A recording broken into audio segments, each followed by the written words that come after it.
आऊज़ु बिल्लाहि मिनश्शैतानिर्रजीम बिस्मिल्लाहिर्रहमानिर्रहीम। अस्सलामु अलैकुम नाज़रीन, उम्मीद है आप सब लोग खैर खैरियत से होंगे।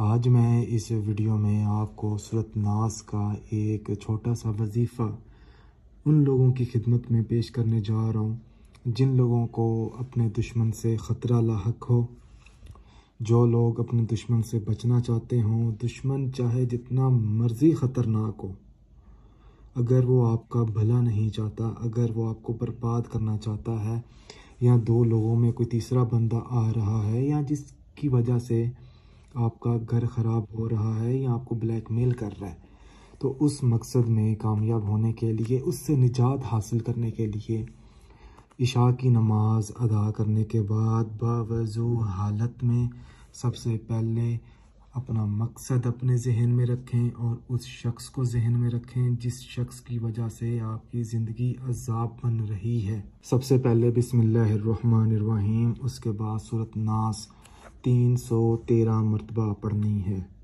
उसके बाद आखिर में एक मरतबा आयतुल कुर्सी पढ़कर अल्लाह पाक से अपने मतलूबा मकसद में कामयाब होने के लिए दुआ मांगनी है।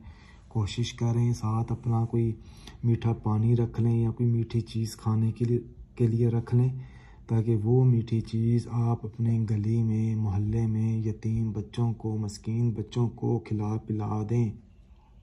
इंशाअल्लाह ताला इस अमल की मदद से उस शख्स के दिल में रहम पैदा हो जाएगा अल्लाह पाक की तरफ से, और वो आपको ज़िंदगी में कभी नुकसान नहीं पहुंचाएगा।